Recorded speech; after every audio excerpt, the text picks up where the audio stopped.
नगर देवळात भव्य दिव्य संगीतमय श्रीमद्देवी भागवत कथेचा समारोप. 1 मे ते 7 मे दरम्यान रंगला धार्मिक सोहळा. हरिभजन परायण धनश्रीताई शिंदे यांचे रसाळ कथा वाचन. नगर देवळा येथे समस्त ग्रामस्थ मंडळींच्या वतीने भव्य दिव्य संगीतमय श्रीमद्देवी भागवत कथा सोहळ्याचे आयोजन करण्यात आले होते. धार्मिक वातावरणात पार पडलेल्या या 7 दिवसीय कार्यक्रमामुळे गावात भक्तिमय वातावरण निर्माण झाले होते. या धार्मिक सोहळ्याचे आयोजन 1 मे ते 7 मे दरम्यान करण्यात आले होते. दररोज रात्री 8:30 ते 11:30 वाजेपर्यंत कथा वाचनाचा कार्यक्रम पार पडला.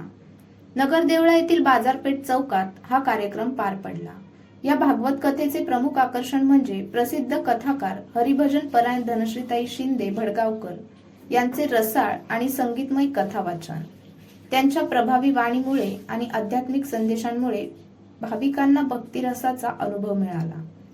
हरिभजन परायण भागवत महाराज, हरिभजन परायण कुणाल राहुल महाराज, हरिभजन परायण समाधान महाराज, हरिभजन परायण अलकेश महाराज यांनी साथ संगत दिली. कथेसोबतच विविध कलाकारांच्या माध्यमातून संगीतमय सादरीकरणाची मेजवानी भाविकांना मिळाली. गायन, वाद्यवृंद आणि प्रवचनाच्या माध्यमातून धार्मिक वातावरण अधिक भारावून गेले. या कार्यक्रमासाठी नगर देवळा ग्रामस्थांकडून मोठ्या प्रमाणावर तयारी करण्यात आली होती.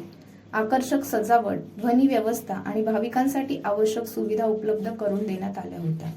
धार्मिक कार्यक्रमामुळे गावात उत्साहाचे आणि भक्तिमय वातावरण निर्माण झाले होते.